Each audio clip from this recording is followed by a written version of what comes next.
Military Summary channel, and today we will discuss the situation in the world on the 25th of June of 2026. Today we have a lot of very interesting updates, so let's start. And first we're going to talk about the conflict on the territory of Ukraine. We will discuss the most important update according to my opinion as of the previous 24 hours, and we're going to talk about the statement that was made by the Secretary of State of the United States of America. He said that we are prepared to play a constructive role if we can help bring the parties closer together and bring this conflict to an end. That is exactly what Donald Trump has been trying to achieve for the past year and a half, but no agreement was reached in Alaska. There was no agreement in Alaska. What was presented in Alaska was just a proposal. It was never an agreement.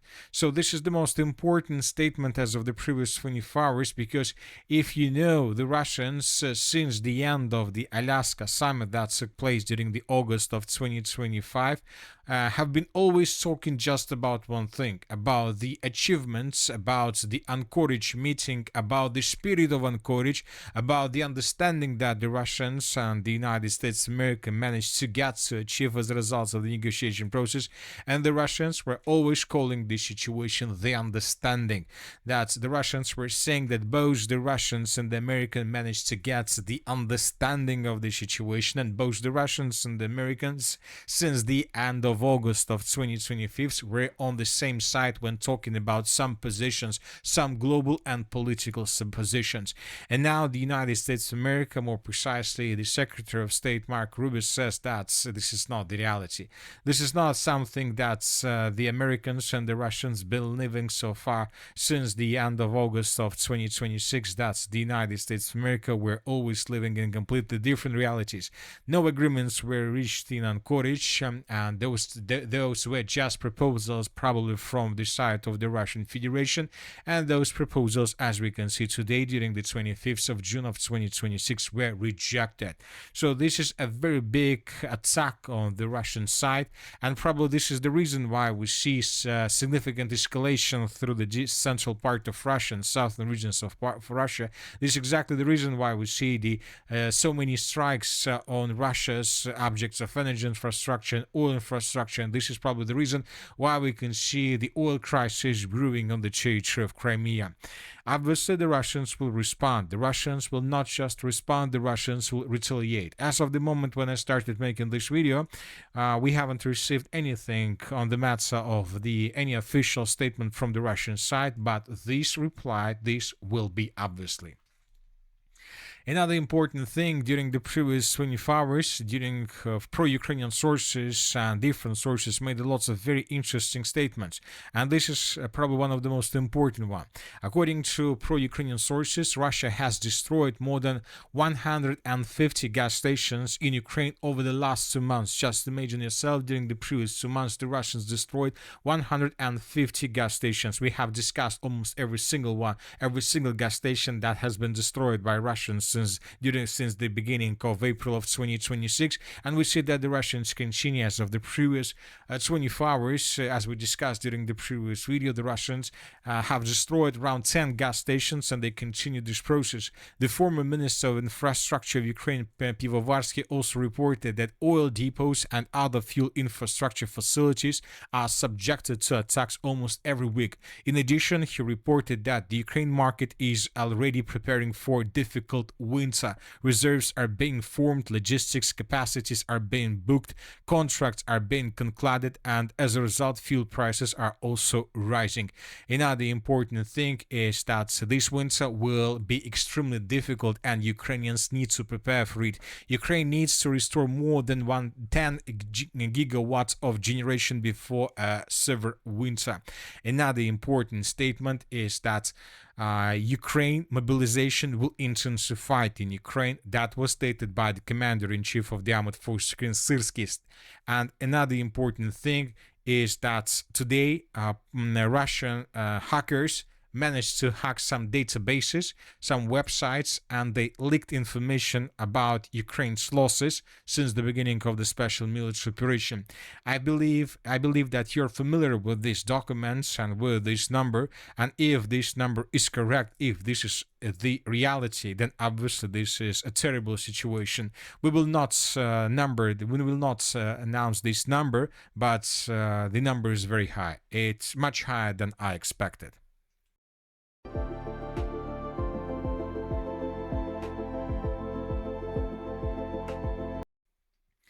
Now let's move further and let's discuss the situation during along the line of combat contact. And first, let's talk about the southwestern parts, about the southern regions. As we discussed during the previous video, a flag was raised through the Kinburn Spit, and this video was published today by several pro-Ukrainian sources. And later, probably 5 hours later, the commander of this group of forces from the Ukrainian side stated that the Russians haven't withdrawn their positions from the Kinburn Spit. He confirmed that most likely this flag was raised where the drone was dropped with the drone and nothing more. But anyway, this is another attempt from the Ukrainian side to achieve immediate victory and to increase the pressure on civilians and on the Russian force, the Russian military, between Kherson and Crimean directions.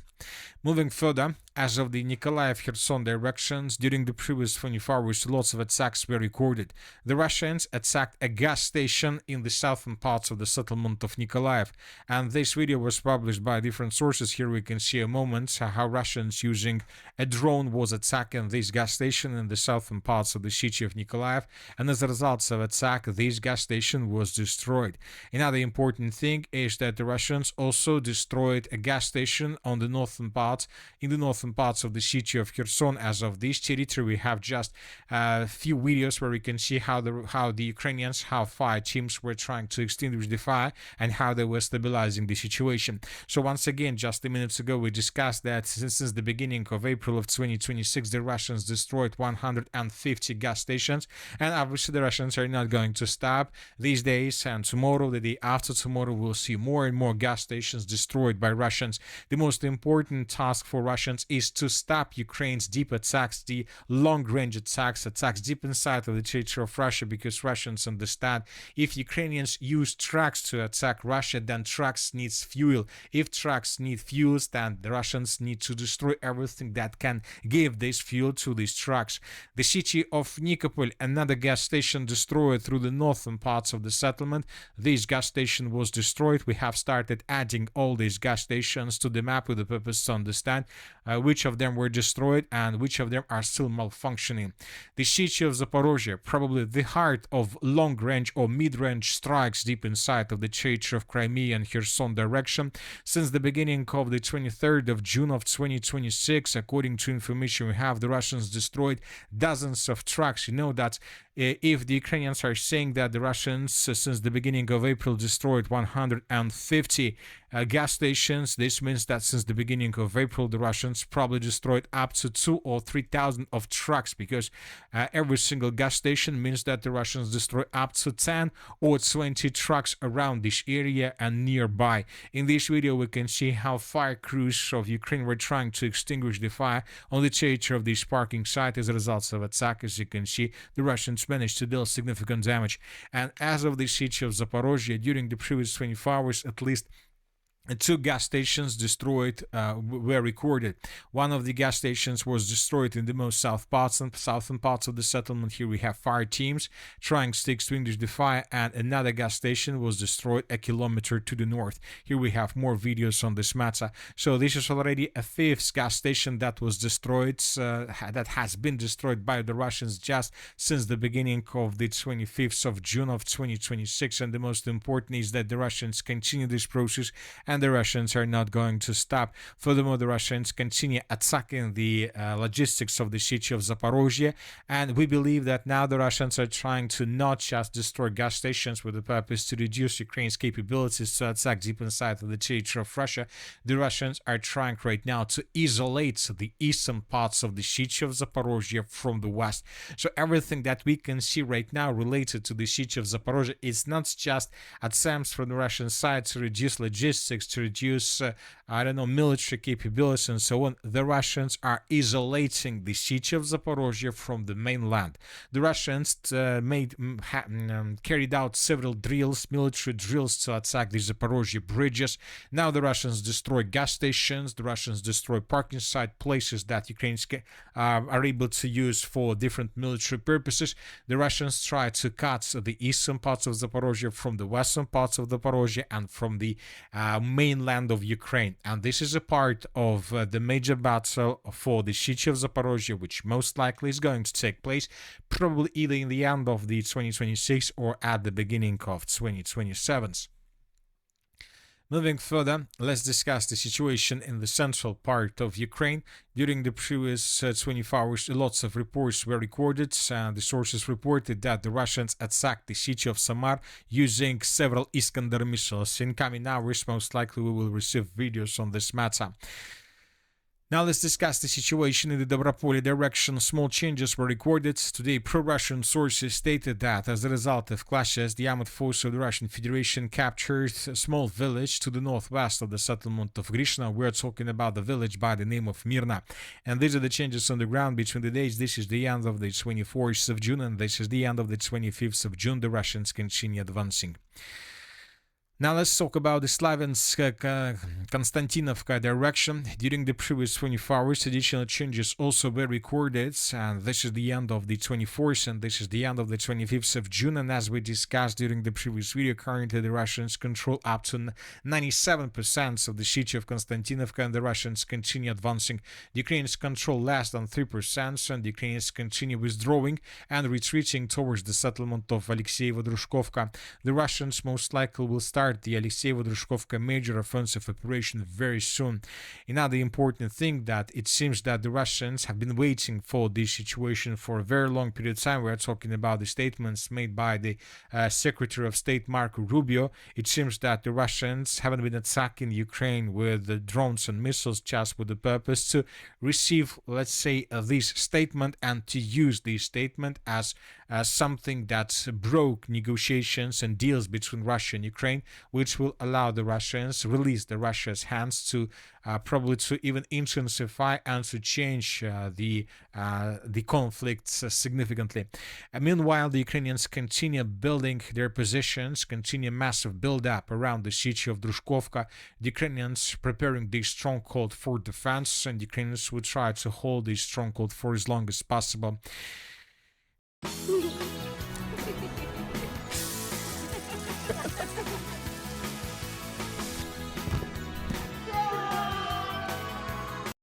The northern Slaviansk direction, the Russians intensify bombardments through the entire territory. The Russians intensify bombardments of the Slaviansk power station. Here we can see several explosions that were recorded during the previous 48 hours. This is the main stronghold of the armed forces of Ukraine in this area, and this is going to be a very difficult battle for Russians. This is the Nikolaevka stronghold, and this is already something like a city with two citadels inside. The eastern citadel with high-rise building area, the power station itself with the second citadel, and the third, we have a third citadel to the west. This is this dense network of the fortifications, and then the city of Slaviansk begins. The Ukrainians will try to slow down the Russians through this area for as long as possible. This is going to be a very difficult battle for Russians.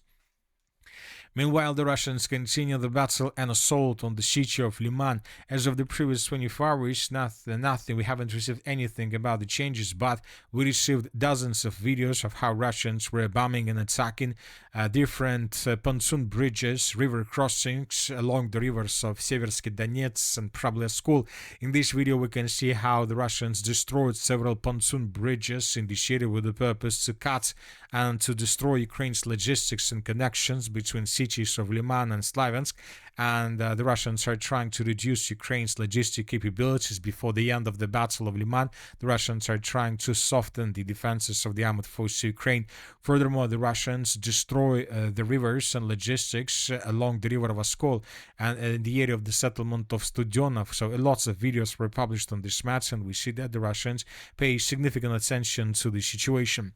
Furthermore, as for the southern Kupiansk direction or the Barovo pocket, the Russians have increased their activities significantly. They intensify drone strikes. The Russians right now, it seems, are tasked to take these territories also under complete control before the beginning of the battle for Slaviansk. Too many drones for this small pocket, which means that the Russians are going to end this battle also during the 2026. As for the northern directions, the Russians continue attacking the city of Sumy, the city of Kharkiv, but these days the Russians reduce the number of aviation and drone strikes through the area.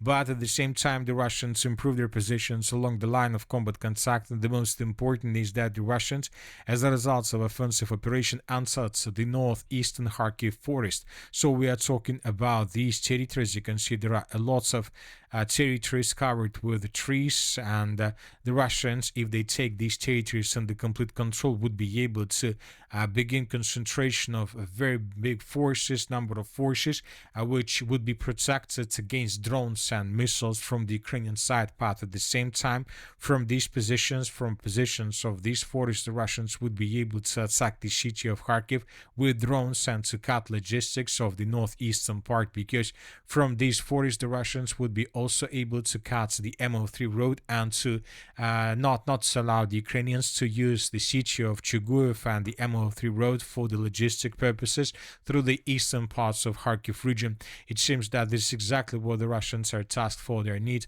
They are going to advance along the river of Seversky Donets in the southern direction towards the settlements of Pechenegi, Stary Saltov on the Ukrainian side of the river of Seversky Donets. And if it happens, if Russians are able to take these territories under complete control along this river, of course this will lead to complete collapse of the Ukraine's logistics through the entire eastern parts of the Kharkiv region, not just through the northeastern parts of the region. Check out this 2-in-1 folding treadmill from Home Fitness Code. It's easy to assemble. You just need to screw the Sumy direction. During the previous 24 hours, we have already discussed the situation in this area, and probably this article describes the best way what exactly is happening here.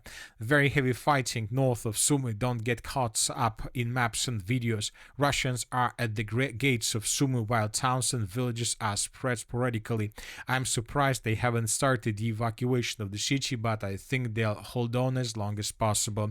The source is saying that the situation is critical in the city of Sumy, and it's time to begin the evacuation, but the Ukrainians don't want to have another media loss, so that is why they're trying to not do this for as long as possible. But it seems that the evacuation of Sumy is just a matter of time, and this question is already numbered, so the days of the evacuation are numbered, and most likely this is going to happen very soon. Most likely this is going to happen right after the Russians finish the battle for the second Sumy defense layer. Meanwhile, the Russians continue their offensive operation from the settlement of Miropolye. The Russians right now, as for this stage of the Sumy assault operation, are tasked to take under complete control the Russian side of the river of Psol. And furthermore, as for the northern directions, during the previous 24 hours, more gas stations destructions were recorded.